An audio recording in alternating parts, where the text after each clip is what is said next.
Саламатсыздар ма, қалайсыздар? Бүгін сіздерге өте дәмді әрі тез дайын болатын нағыз итальяндық пиццамен бөлісетін боламын.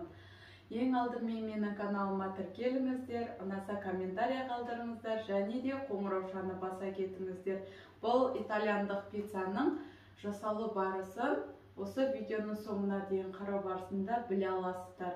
Бұл пиццаның артықшылығы құрамында ешқандай жұмыртқа болмайды.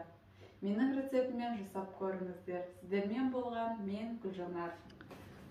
Пиццаны жасау үшін ең алдымен біз қамырын дайындап аламыз. Ол қамырын дайындау үшін бізге қажет болады таза құрғақ ыдыс, және де шекер, тұз, ашытқы, жылы су, ұн және де зәйтүн майы керек болады. Ал бастаймыз. Ең алдымен ыдысымызға жылы суды құямыз. Жылы судың үстіне зәйтүн майынан бір қасығын толтырып құятын боламыз. Осы бізге жеткілікті. Және де осы құрғақ қоспаларды қосамыз. Жақсылап араластырамыз. Енді үстіне ұнды аз-аздан қосып отырып қамыр илеймін.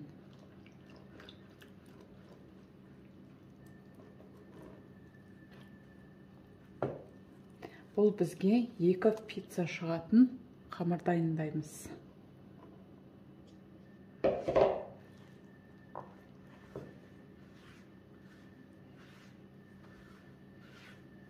Қамыр жұмсақ болмау керек. Тығыз қамыр шығады, яғни.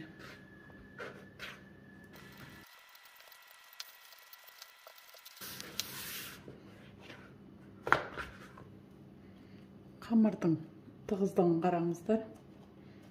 Ешқандай қолға жабыспайды. Енді осыны ыдысқа салып, үстіне жарты қасық майды құямыз.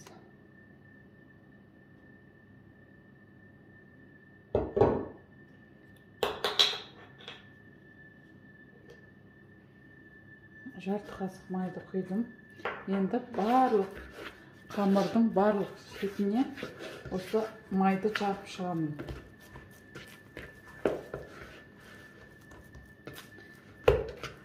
Зәйтүн майы болмаған жағдайда пісте маймен алмастыруға болады майды.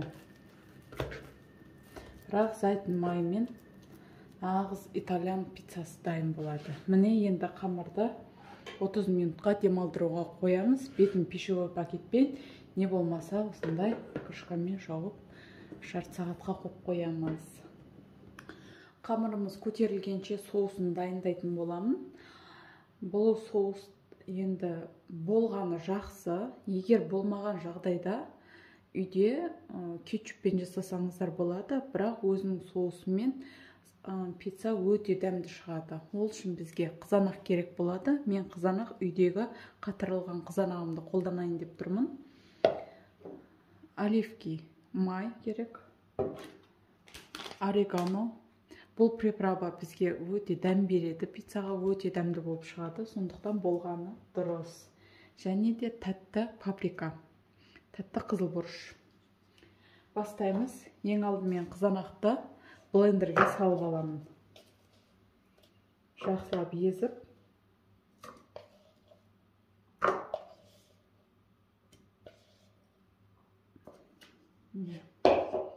Жақсылап езіп аламыз. Бізге езіп алу үшін блендер қажет болады. Ал, бисмилла.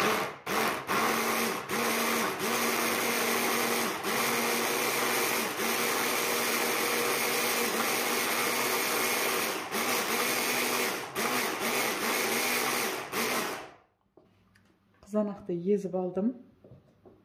Енді бізге қуыру үшін осындай ыдыс керек болады. Осы ыдысқа зәйтүн майынан 2 қасық құямын.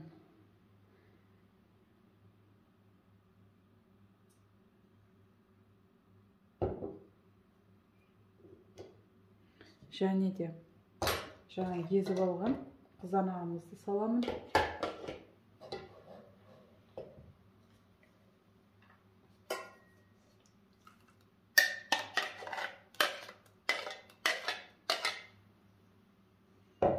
Қызанақты салдым.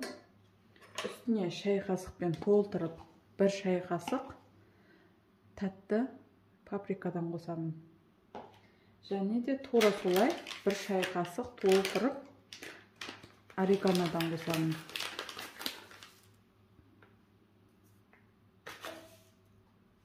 Негізі менде чеснок болмай қалды. Негізі бұның құрамына чеснок қосылады.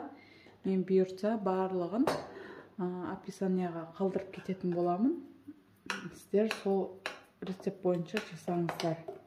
Енді жақсылап араластырып, отты қуырып аламын. Мынаның бәрі суы тарқап қоюлану керек. Міне соус дайын болды. Соустың иісі деген күшті болып тұр. Жаңа мен тұз қосуды айтуды ұмытып кетіппін. Бұған жарты шай қасыққа жеткізбей тұз қосып жібересіздер. Егер көбейтіп жасайтын болсаңыздар, дәміне қарай, татымына қарай тұзын қосып отырасыздар. Өте күшті иісі деген аңқып тұрған күшті соус шықты. Енді бұл соусты суытуға қоямын. Осында ашық ыдысқа құйып алатын боламын. Бұл соусты ұзақ мерзімде де сақтауға болады. Оның сақтаудың жолын қазір сіздерге айтып кететін боламын.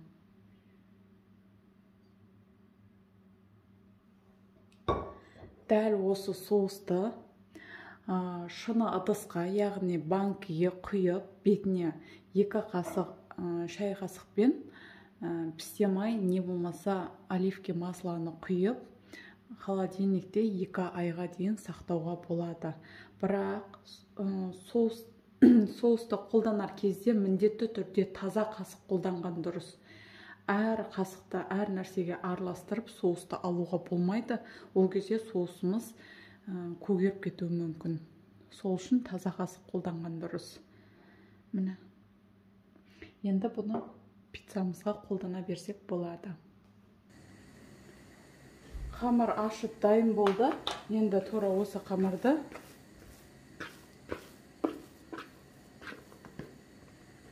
ыдысымыздан түсіріп аламыз. Және де теңдей 2 бөлікке бөлеміз.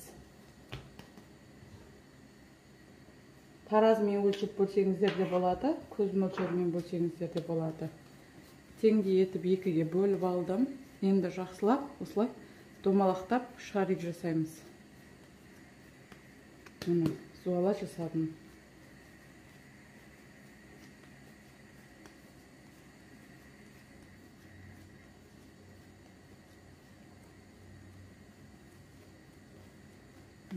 Екі зуала жасадым. Почти екеуі де бірдей.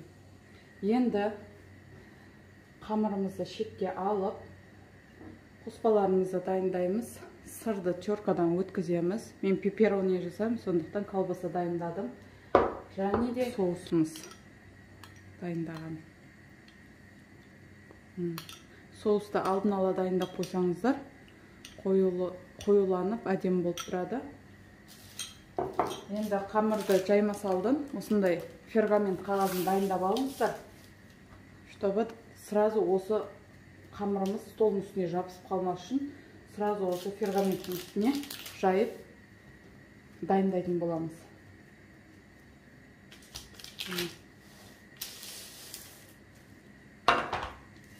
Енді ешқандай да ұн қосудың қажеті жоқ. Қамырымызды жайып шығамыз, дөңгелектеп.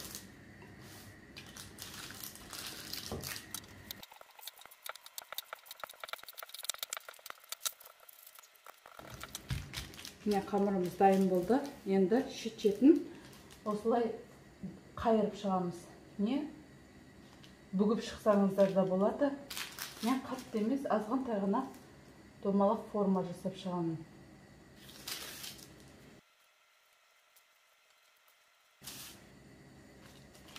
Көтеріліп кетпес үшін жақсылап басып шығыңыздар осылай. пешке түскенде ажырап кетуі мүмкін, сондықтан жақсылап бекітіп шығамыз. Міне, дайын болды.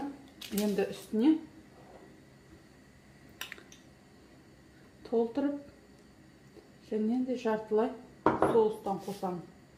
Барлық шетіне біркелкі етіп жағып шығамын.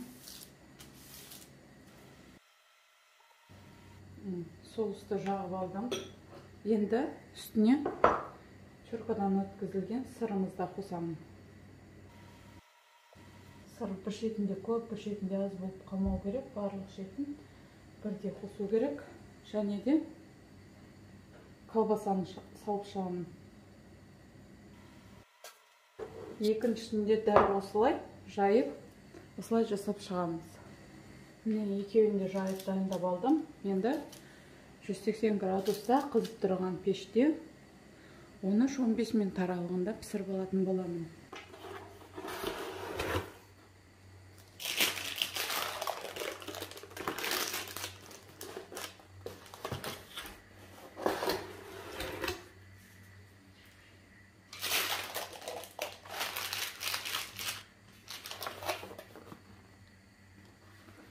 Енді қазір бөлемін. Арнайы пышақпен өзіңіздің қалаған көлемдегі бөліп шықсаңыздар болады. Мен 8-ге бөліп шығамын.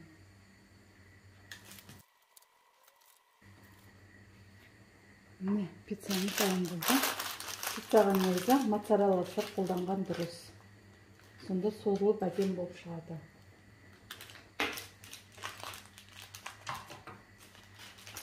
Ыстық өте.